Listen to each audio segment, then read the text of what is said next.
This is the current federal tax developments for the week of December the 9th, 2020. Current federal tax developments are brought to you by Kaplan and by your state society of C. This week, we're going to take a look at a few things that happened. First, actually had two laws enacted. Before you get too excited, neither of them is the law that was passed back in January by the House. Well, one is a very, very small part of that law. And the two laws themselves are, one of them has significant impact if you're if you're one of the people that's affected, but it's not most people that are affected. And the other one really has a very, very small impact. Still, kind of mom apple pie, one of those things that everybody can vote for in the Congress, but not one that's going to probably affect any of your clients. So we'll make it that way. But anyway, so we did have that come up. Then on Tuesday, the Fourth U.S. District Court entered the fray regarding whether or not Congress had the power to pass the Corporate Transparency Act. But the difference in this case is that the court, like the court in Alabama that was the first one to rule, did rule that Congress did not have the power to enact this law. But unlike the Alabama court that issued an injunction only covering the plaintiffs in the case before the court, in this case, the Texas court issued a nationwide injunction barring FinCEN from enforcing the BOI. So unlike the Alabama case, where we immediately said, well, this is great, but it probably doesn't cover your clients, this one does. And so we got to discuss what the difference is, though, about the fact that this one covers your clients, but that still doesn't mean that we have an absolute answer yet for whether or not your clients need to file, or at least whether they will eventually need to. So we'll talk a little bit about that, because coming up shortly thereafter, the case, 2 days later, the Department of Justice filed a notice with the Fifth Circuit Court of Appeals that they plan to appeal the decision. And on Friday evening, FinCEN posts information on their website regarding the impact of the case on beneficial owner information reports. So we'll talk about that and talk a little bit about what steps you might want to take going forward, because obviously your clients need to make some decisions here shortly. And we want to talk about the pros and cons of different concepts, as well as whether or not your client maybe should consider seeking legal advice about the advisability of filing or not filing by the original due date. So we'll take a little bit of discussion about various issues there and what you might find out. I do know that attorneys I've talked with so far have been fairly unanimous in recommending one course of action, but we'll talk about why they do that. And it's mainly a risk management side type of action, but we'll talk about what they're looking at doing. So we have two tax bills in which we thought was something, because, as I said multiple times recently, this Congress had passed no significant tax bill. Well, basically, they still haven't passed a significant tax bill, but at least this one, which is the Federal Disaster Tax Relief Act of 2023, which is H.R. 5863, passed unanimously by the Senate on a voice vote on Monday night, Tuesday night, one of the night. They passed this bill by unanimous vote. It was originally included in the bill passed in January by the House. This was one of those various extra provisions that was in there. And what it's going to do is provide some tax relief for those who were impacted by certain disasters, mainly wildfires in California, and also impacted by the East Palestine, Ohio train derailment. You may remember that situation. So those are the keys, plus some additional other items that are in place. So we'll talk about that. As I said, it was in the Senate. It was there. It had been held that this bill had passed the House as well as a separate bill earlier, but had never moved forward. Hadn't moved forward in the Senate. That had been mainly because the chair of the Senate Finance Committee, Senator Wyden, had been objecting to it moving forward, primarily because, let's be honest, he hoped to use holding this back and not passing it as a way to get a vote on the full bill. I think this is now a very, very clear admission that there is no chance whatsoever, as soon as I say this, I'll pass it, but there's no chance whatsoever we are getting that original House bill, right? There's no point in passing this and have just language duplicated in two bills. I guess there's no harm if they did that, but it's also no great advantage. You hope nobody fouls up and somehow changed a word in one or the other. to cause some sort of problem, but okay, we can deal with that. So there are three basic clauses here. This is a very short bill.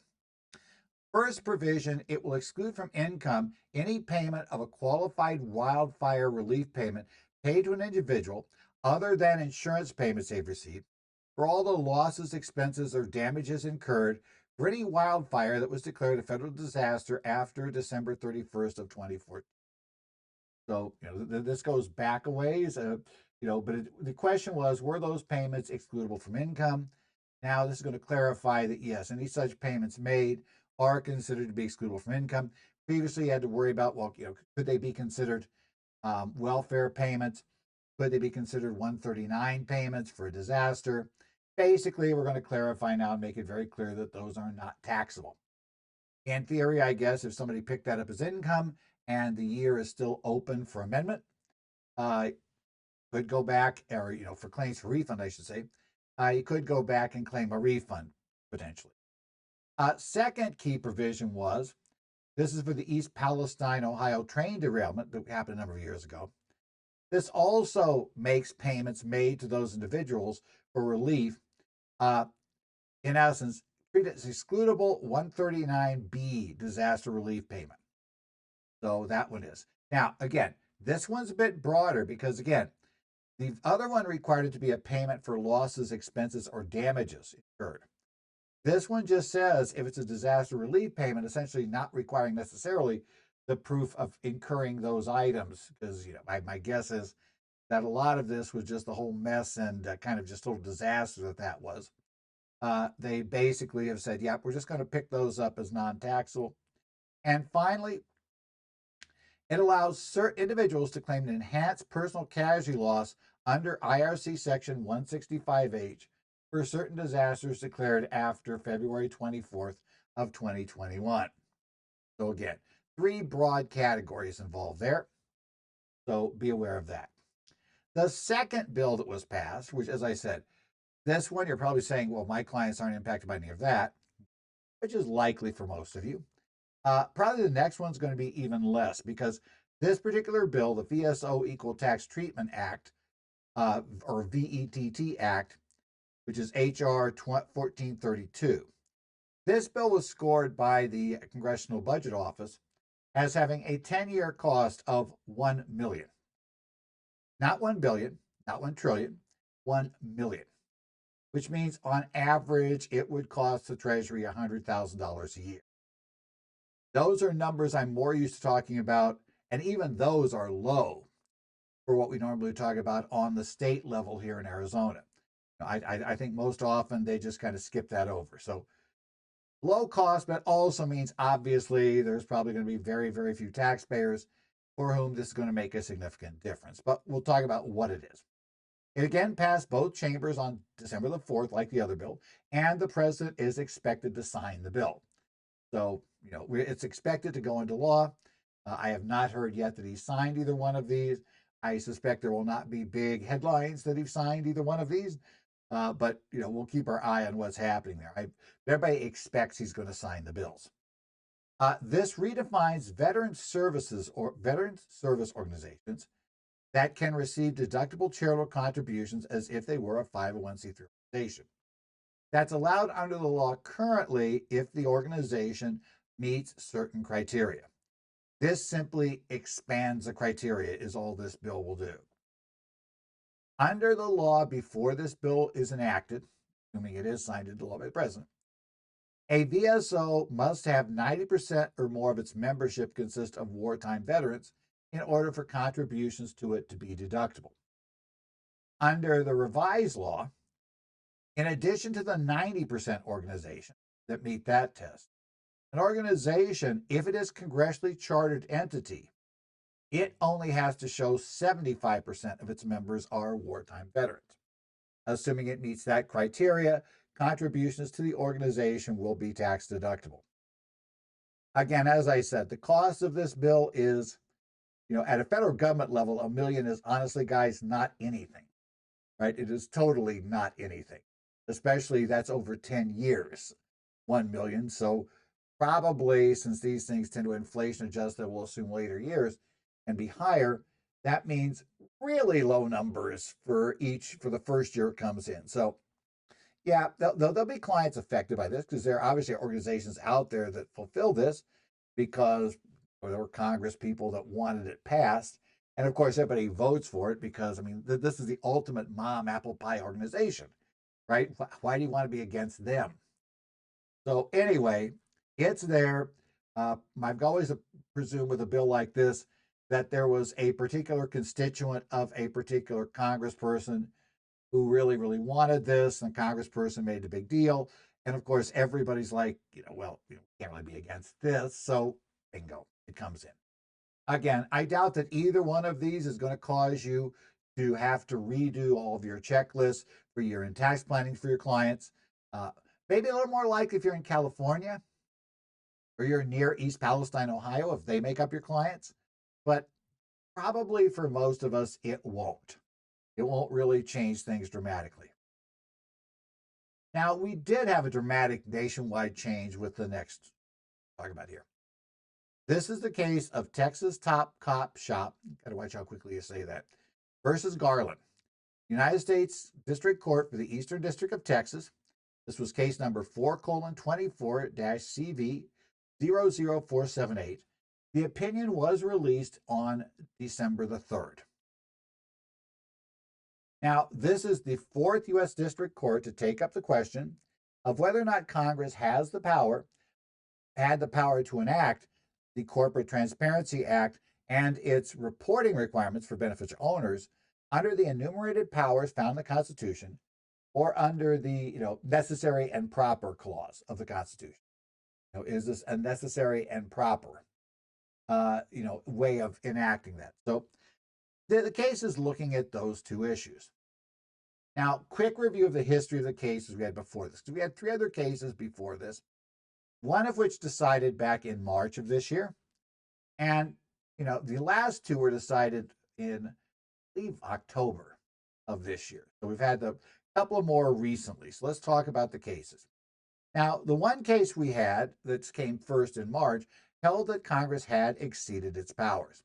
That is a case of National Small Business United versus Yellen from the U.S. District Court for the Northern District of Alabama. Then, more recently, we've had two cases that held Congress did not exceed its power, nor did it violate any rights of individuals found in the Bill of Rights. And those two cases were Firestone versus Yellen, the United States District Court for the District of Oregon, and Community Associations Institute versus Yellen from the District Court for the Eastern District of Virginia. So as of right now, we have a case in the 11th Circuit, the National Small Business United case, a case in the 9th Circuit, Firestone, and a case in the 4th Circuit, Community Associations Institute versus Yellen. We're now going to go into the 5th Circuit for this case, right?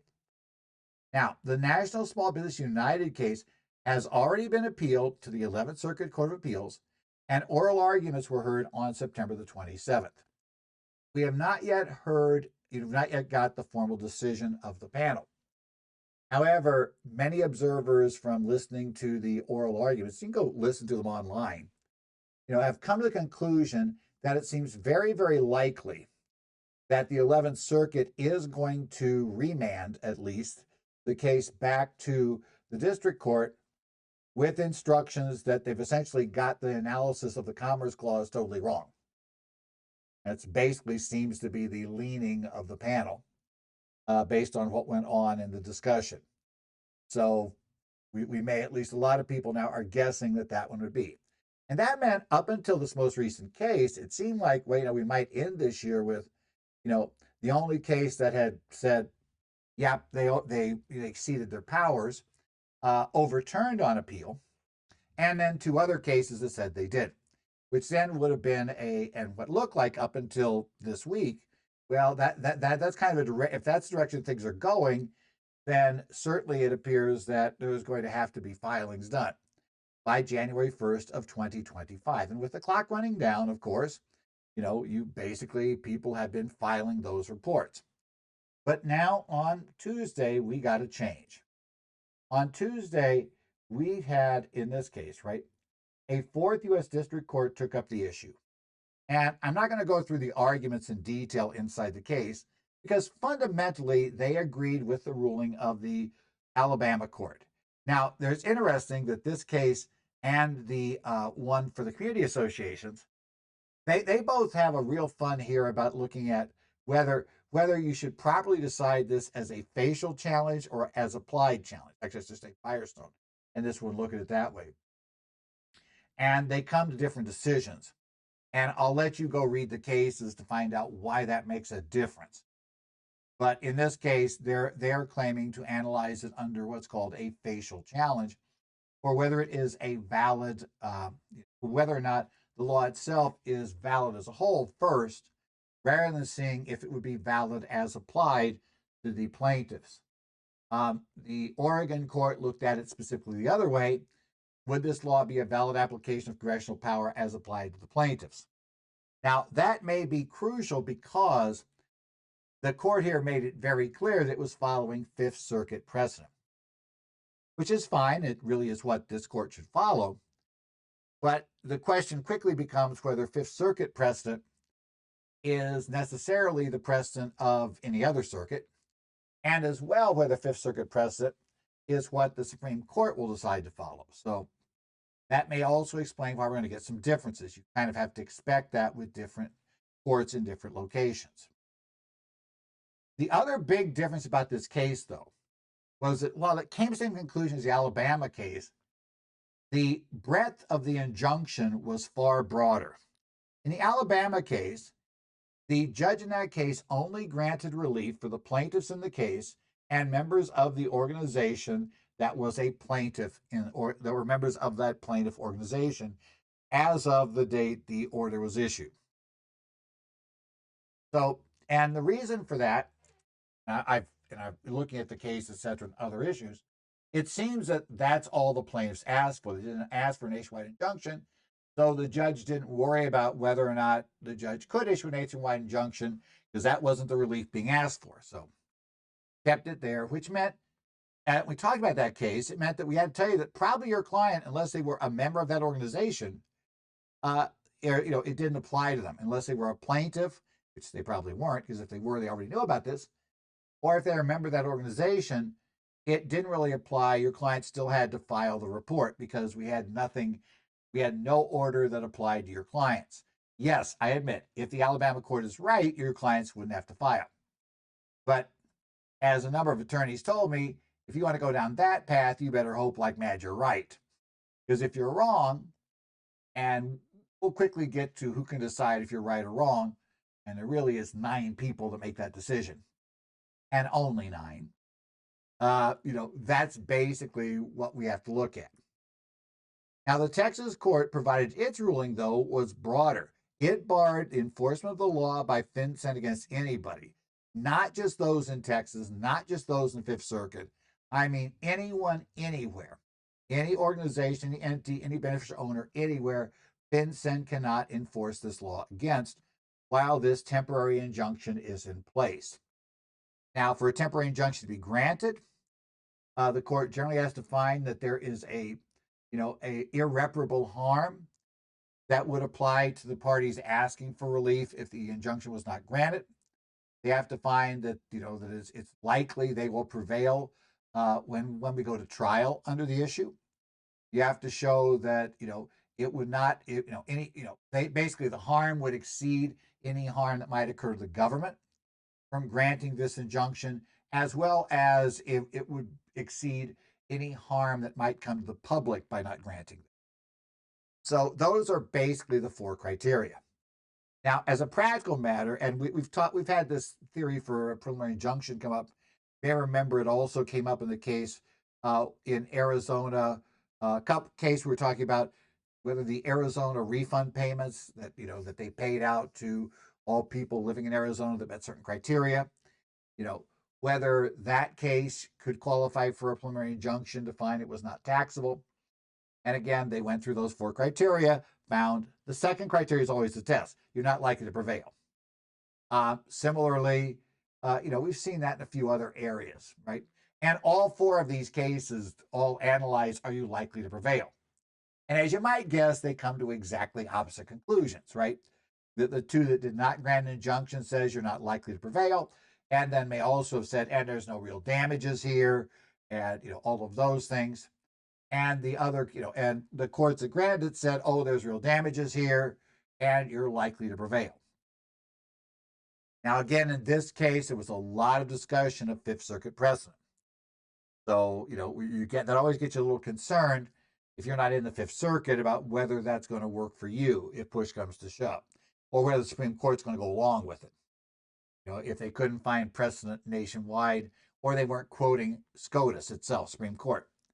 Because if the Supreme Court precedents, you feel much stronger about it. So, again, it was interesting reading that way, and we'll have to see. We'll have to see how that works, because we've got a law here now that's in play. Again, the Texas court found, just as the Alabama court did, that Congress had no right under the Commerce Clause to force this type of reporting. Now, as I tell people, of course, the two district courts, the one in Oregon and Virginia, specifically wildly disagree with that view. So it's very clear we have a split of opinions among the courts, shall we say, about whether or not this falls within the Commerce Clause powers of the court, as well as, basic powers for law enforcement or foreign, or basically foreign affairs, those sorts of things. So we're there. Now, here's the catch for those of you. So let's talk about how this applies to your client.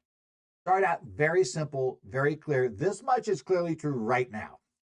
As of this moment, and for as long as this injunction remains in force, your client will not be penalized for not having filed a report, nor will they be penalized if the injunction is reversed for not having filed the report during the period the injunction was in place.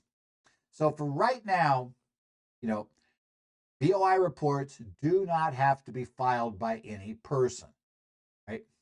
But the key issue is it's for now, and it is while the injunction is in force. As we said, we already know we have two other district courts that disagree with this case. We may have an 11th Circuit panel shortly that will issue an opinion that will disagree with this holding. It is one of those things where, again, long term, the good news is, unlike the Alabama case, you are protected as long as this thing's enforced, right? If you don't file. But, we may have a problem if the Supreme Court does not agree with this analysis, or even if the Fifth Circuit doesn't agree with this analysis, because that's where it's going to go first, will be up to the Fifth Circuit Court of Appeals.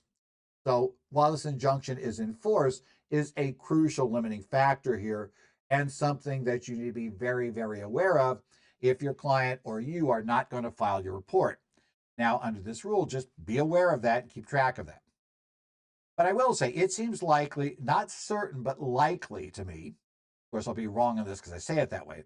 But I don't see the hearing on the injunction or reversing it coming before the Fifth Circuit and being decided before January 1st of 2025. I would say there's probably a 90% chance that we get to January 1st, 2025, and we do not yet have a decision from the Fifth Circuit about whether or not they are going to reverse this injunction, either reverse it in full or potentially carve it back and not make it apply nationwide, limit it to the plaintiffs. There are various things that could happen. There are various ways that DOJ can try to argue about this, whether they're going to argue it's invalid in whole, or they're going to argue, well, separately, regardless of whether it's invalid, in whole, it should never have been applied nationwide, could be an argument here. And that has been an issue that I know Chief Justice Roberts has been kind of wrestling with, feeling that courts have been too willing to issue nationwide injunctions, and that encourages organizations to, shall we say, judge shop. Try to file a case and get a case filed in some place where you're likely to get a judge that will agree with you that this regulation or law is invalid and invalidate it. And that can produce chaos regardless of, what type of law it is, because you just need to find one of, but there's about 600 U.S. District Court judges. You probably can always find one, right, that's going to think that this particular law or this particular regulation is breaching beyond what was allowed, and therefore I'm going to strike it down. And there's some concern about that. I'm not saying this judge did that. I'm just saying because of those concerns, there are a few extra standards recently that have to be applied in a case like that. Now, the injunction did not bar FinCEN from accepting any filings from those who choose to voluntarily file them without waiting to see if the injunction is or is not overturned. That is, they only bar penalties, right? Enforcement and penalties while the injunction is in place. It does not bar accepting voluntary filings. So that's going to be a crucial thing for us to remember, that you can still voluntarily file the form. Now, the thing we're waiting for after this case was, okay, since it didn't shut that down, would FinCEN continue to accept the form in the interim? Or were they going to shut the whole thing down? I mean, where were we going? Well, it took 2 days, well, actually 3 days, but we did get our answer from that. The first answer came on Thursday, December the 5th, and that was when the Justice Department filed a notice of appeal with the Fifth Circuit in this case, stating that they plan to appeal the granting of this injunction before the Fifth Circuit Court of Appeals. Right? That was utterly expected by everybody when this came down. When you read any tax service, any law article, anything you saw, yes, fully expected that Justice Department is going to appeal this case. This is not the sort of thing they're likely to roll over and play dead on, especially because they were already, appealed the 11th Circuit's ruling. So appealed the ruling to the 11th Circuit from the court in Alabama, it's pretty clear they are very, very likely to appeal this ruling. So again, we got to keep our eyes on that.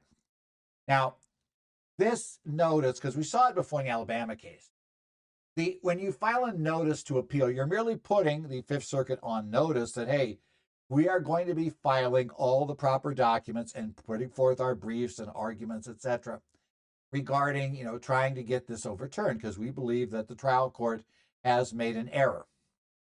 Right? There's an error of law that has been made, and we're looking to get this overturned. So we don't get anything but a statement they're going to do it. So it's not as if you go read this notice of appeal, you're going to learn much of anything, aside from the email address of the attorney in charge of this at DOJ, which I'm not sure that's useful much to you, but hey, what the heck. I mean, otherwise, it just simply put them on notice. So it's a very simple, it's a total of a 2-page document, and most of the 2 pages is taken up with the names and addresses of the attorneys, and then a statement about it was filed electronically with the name and address of the attorney that filed electronically, who was one of the attorneys that tried the case. So it's like, yeah, not going to find out much from that document, except that there's an appeal. However, there is something you probably do want to look at on FinCEN's website, the main BOI website, right, where we find the FAQs and other stuff. Good old fincen.gov/BOI. This is an alert. You got to kind of expand it a little bit. You'll see alerts in the middle of the page. This is the top one now. Just click on it. It'll expand up. You'll be able to read the text. Alert: impact of ongoing litigation, deadline stay, voluntary submission only. This alert was added to the FinCEN website on the evening of December 6th. And I know it's on the evening of December 6th because I checked the website at 4:30 p.m. Eastern Standard Time, which is about 2:30 here in Phoenix. And when I checked it on Friday at that time, there was nothing there.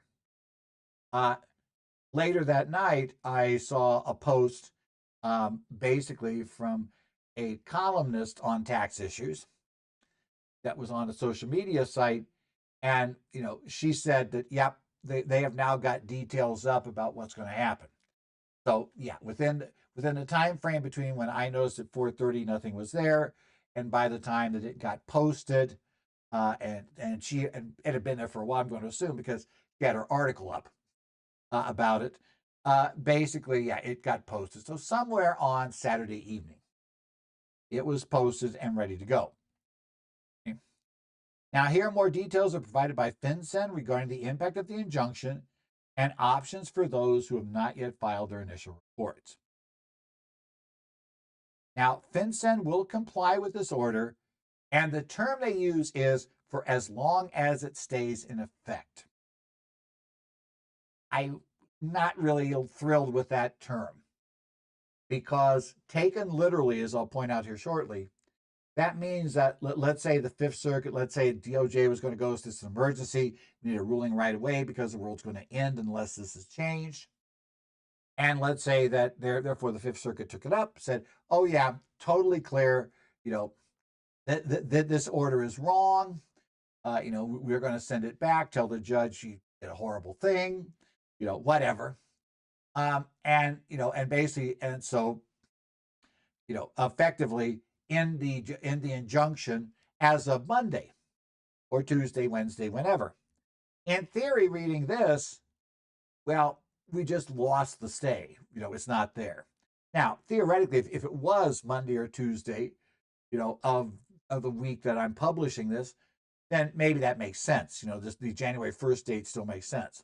The problem is if this stretches into, which I think it will, January or longer before we get a ruling from the Fifth Circuit, does that mean like on a random day, let's say February 12th of 2025, the Fifth Circuit were to say, yep, yeah, that's right, we're reversing this.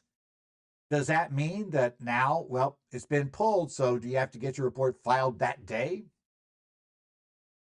And again, they're not saying when you'd have to get it filed if they reverse it. They're just saying they will comply as long as it's in effect.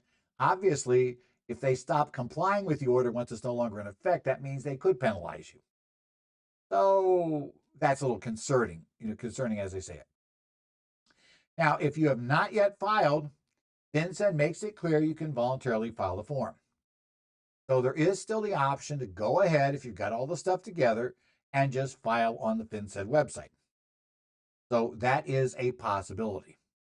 Now, the actual text of what they have, I've got this available, and it says on Tuesday, December 3rd, 2024, in the case of Texas Top Cop Shop, Inc. et al. Versus Garland, from the Eastern District of Texas, a federal district court in the Eastern District of Texas, Sherman Division, issued an order granting a nationwide preliminary injunction that one enjoins the CTA, including enforcement of that statute, regulations implementing its beneficial ownership information reporting requirements, and specifically to stays all deadlines to comply with the CTA's reporting requirement. The Department of Justice, on behalf of the Department of the Treasury, filed a notice of appeal on December 5th. Texas Top Cop Shop is only one of several cases in which plaintiffs have challenged the CTA that are pending before courts around the country. Several district courts have denied requests to enjoin the CTA, ruling in favor of the Department of Treasury. The government continues to believe, consistent with the conclusions of the U.S. District Courts for the Eastern District of Virginia and the District of Oregon, that the CTA is constitutional. I like the wording of that, several courts. And they mentioned those two. They didn't quite tell you. Those are the only two, but there it is. I guess two is several. So we're going to be okay there. While this litigation is ongoing, FinCEN will comply with the order issued by the U.S. District Court for the Eastern District of Texas for as long as it remains in effect, concerning language there. Therefore, reporting companies are not currently required to file their beneficial ownership information with FinCEN and will not be subject to liability if they fail to do so while the preliminary injunction remains in effect. Again, the same wording, which I'm not happy with.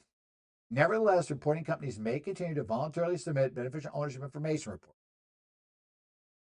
Okay, that's basically what they said on their website. So let's think a little bit more about this. Okay, what now? Okay. Right now, we do not know what the final resolution will be. We also do not know when any filings will be required, if ever.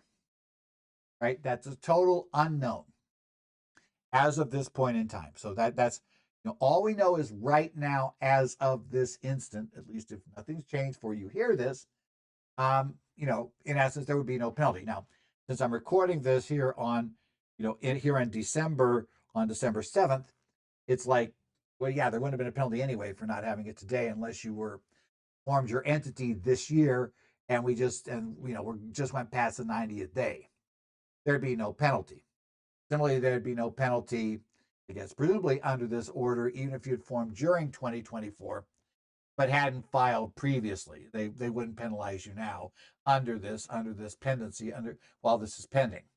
And by the way, that opens up a whole interesting question of, well, if you were required to file before that date and the injunction gets stricken down, Do you just not get penalized for the days the injunction was in place? Or do we go back and say, oh, sorry, you had to file before the injunction came in. We're still going to penalize you for the days the injunction was there. Don't know. Talk to your attorney to figure out which way that one would work. The option for an entity that was required to file before the injunction came down are basically, you could still file the report voluntarily. I'm going to mention this because this has been the option the attorneys I've talked to so far seem to either just tell the clients to do, or they lean heavily toward recommending the clients do. Okay, why? The main advantage they'll tell me each time is that the filer will not have to be concerned about monitoring the issue to ensure the injunction stays in place. If the person if you don't file and the injunction is reversed, the question quickly becomes, just like the whole mess we have with the 30-day rule for, for basically for updated reports, is will the client find out about it fast enough? Because we don't know what fast enough is yet, and then get the report filed.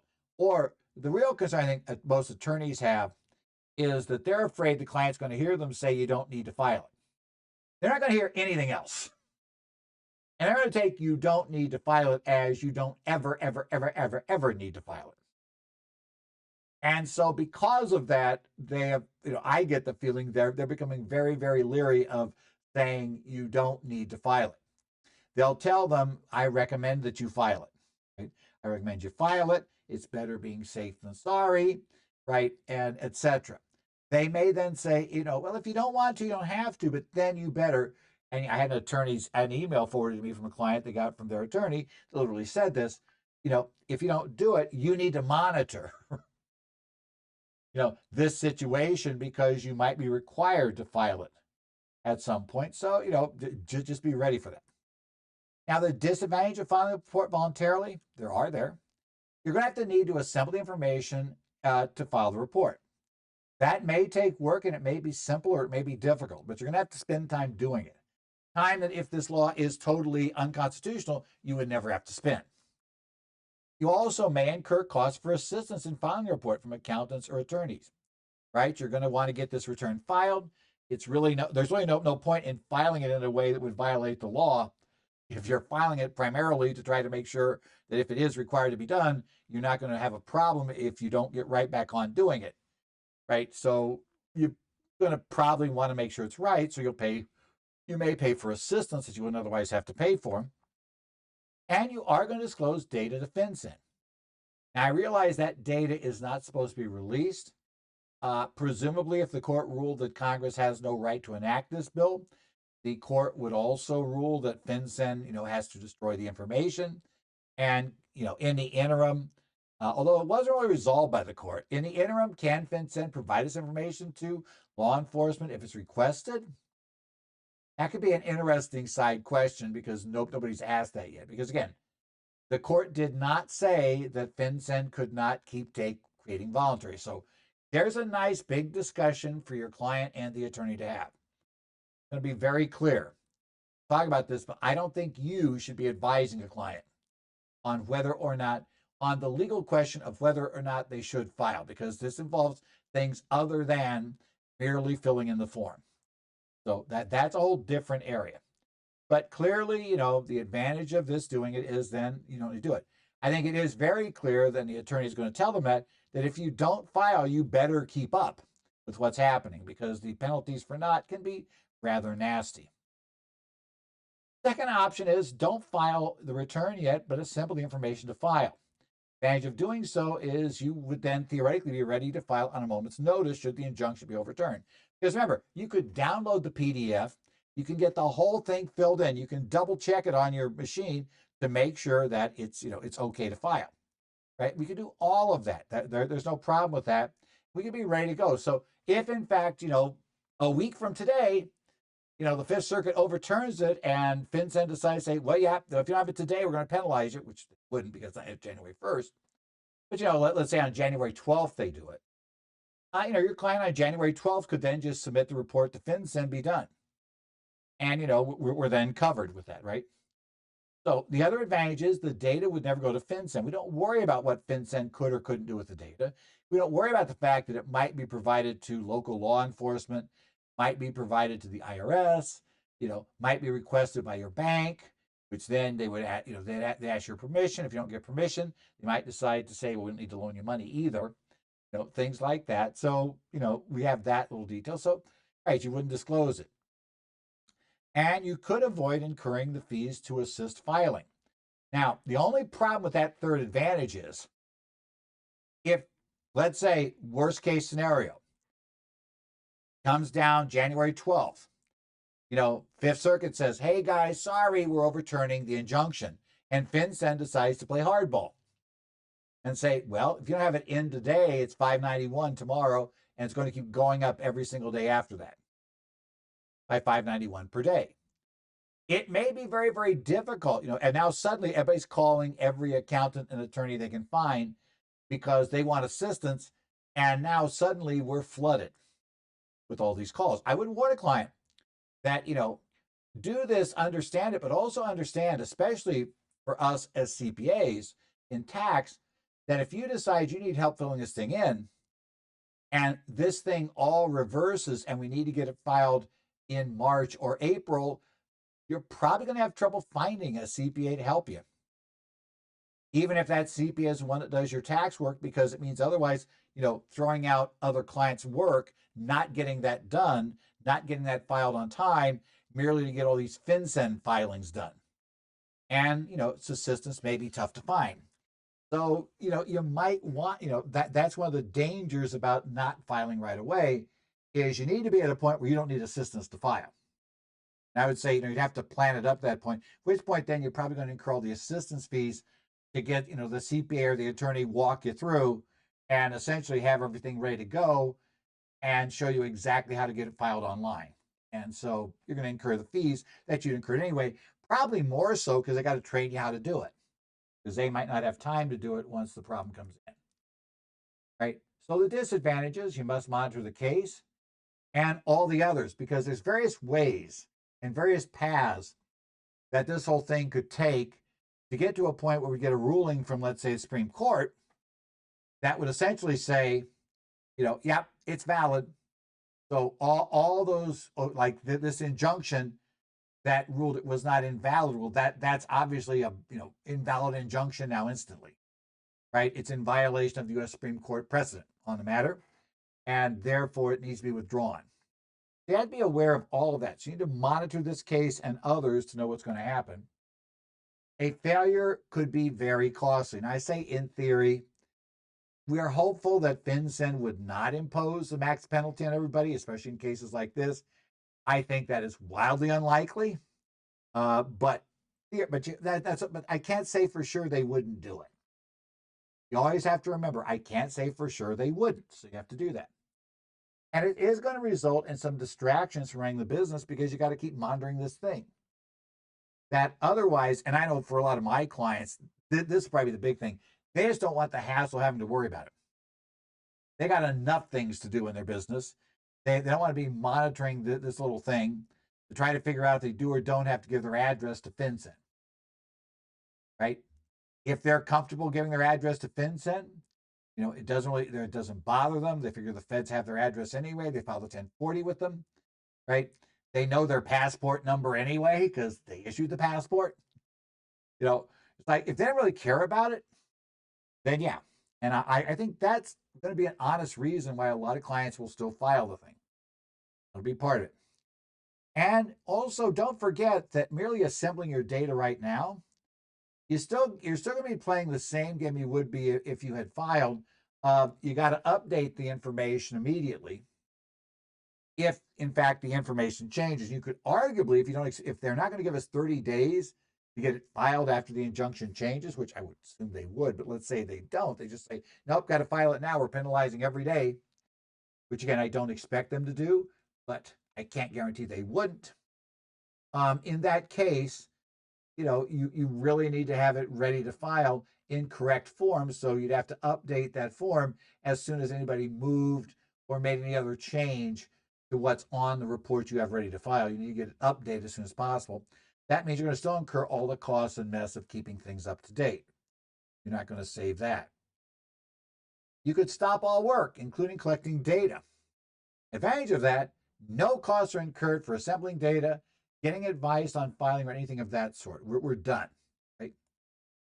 There is no data going to FinCEN. Again, same advantage there as before, nothing's going there.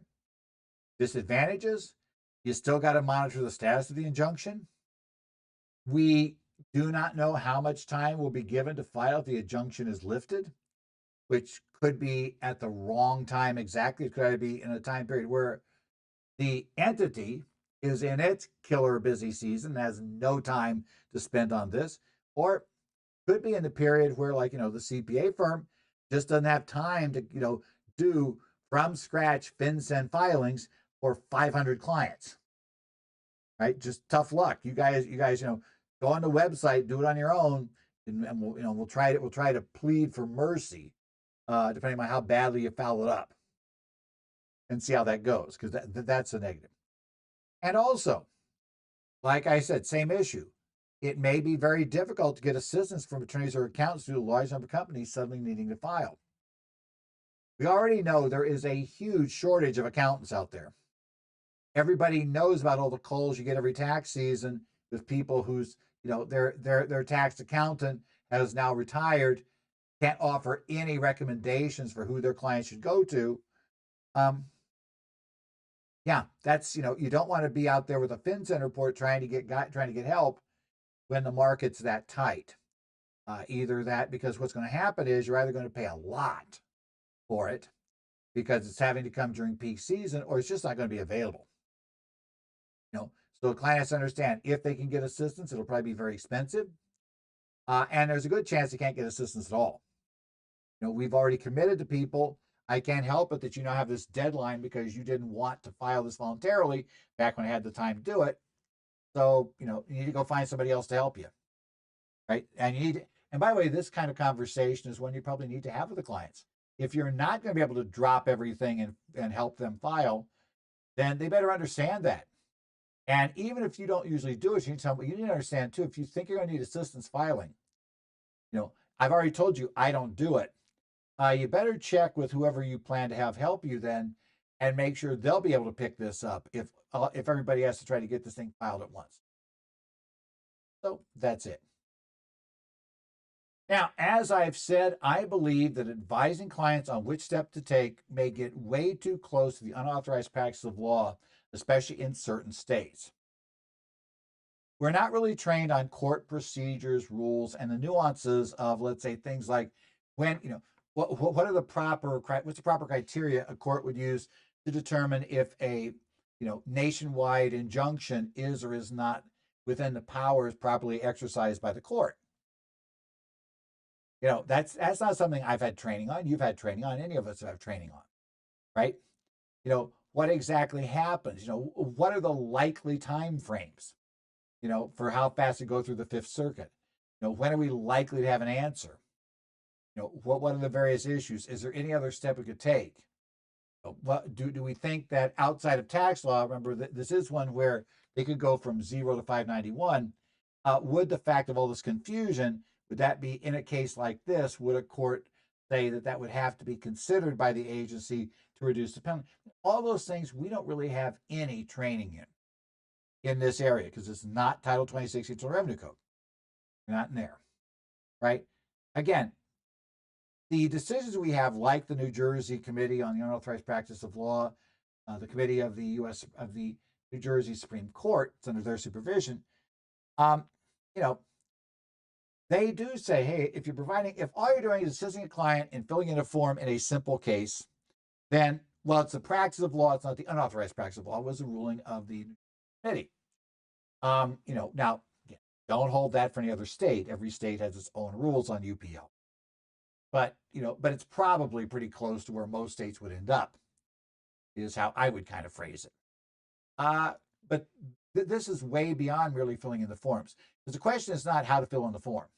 The question is not how to get it submitted properly to FinCEN, because we arguably probably are way better at doing that than the average attorney would be. But we're not way better at understanding the implications of voluntarily providing this information versus the implications and risk of hanging on and waiting for a final decision. So I would say if the client has independently made the decision, they could consult with their attorney, they could just made it on their own, whatever they want to do, if they've decided to file the form, understanding that you are not giving them any advice about whether they should or shouldn't, then you could assist with filing itself. I don't see that that's changed anything related to that. Now, you probably want to keep clients up to date on the status of this case in general terms. However, I would say take care to ensure you have a process to make sure each client will get all the notices you send. The last thing you want to do is have a client who got a notice from you saying you don't need to do this. Because again, they're going to read that as you never, ever, ever, ever, ever need to do this. Make sure you write the letter so it's clear it's not what you said, but they're still probably going to read it that way, no matter how you say it. So you want to make sure they would get the follow-up letter stating, nope, it's now been reversed, you have to file. Because the liability, because somebody's going to file a claim, stating that you told them they didn't have to file it, and you never told them when the law changed. You want to make sure you've told them both. You've got a system do both. So probably be formal and in writing would be the best way to do it in that realm. And the one thing I really got to say, because too many people can't resist doing this, please resist the urge to make political commentary on the matter.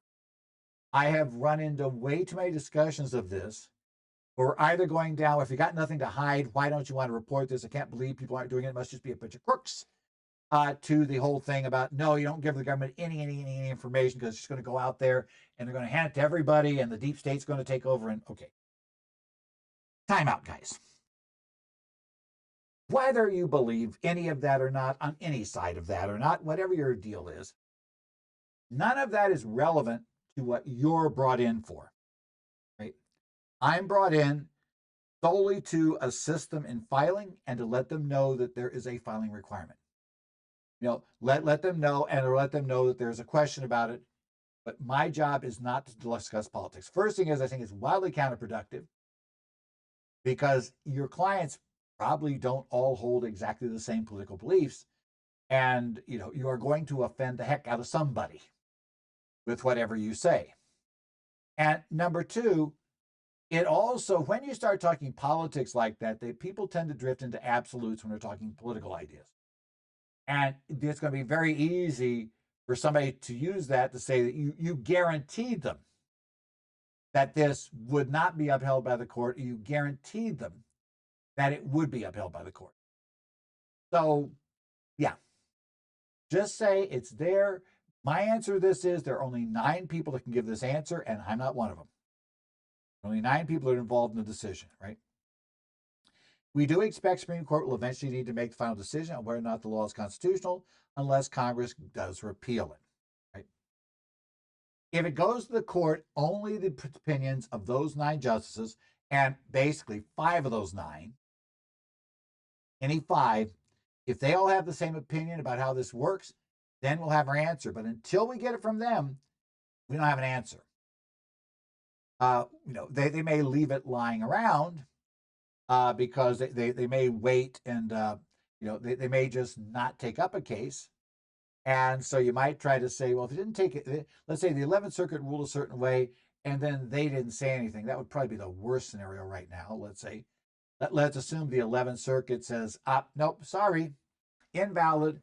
We're going to throw it back and saying it's obviously allowed on the Commerce Clause. If, let's say that, National Small Business United were to appeal that U.S. Supreme Court, and U.S. Supreme Court were to, effectively not hear the case, well, that means that the injunction granted to those people would be invalid because they didn't overturn the Fifth Circuit ruling.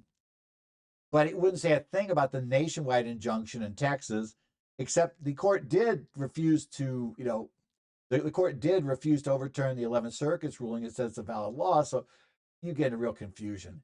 I think that the court's got to realize that, trying to punt this thing isn't good unless, now if the 11th Circuit said, said, nope, sorry, it's valid in the Constitution. The Fifth Circuit says shortly thereafter there is, then they might sit back and wait.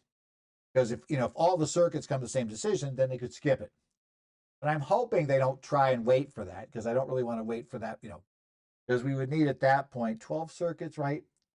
The 11 standard, or the DC circuit, and so 13 circuits, federal circuit. I don't really want to wait for 13 circuits.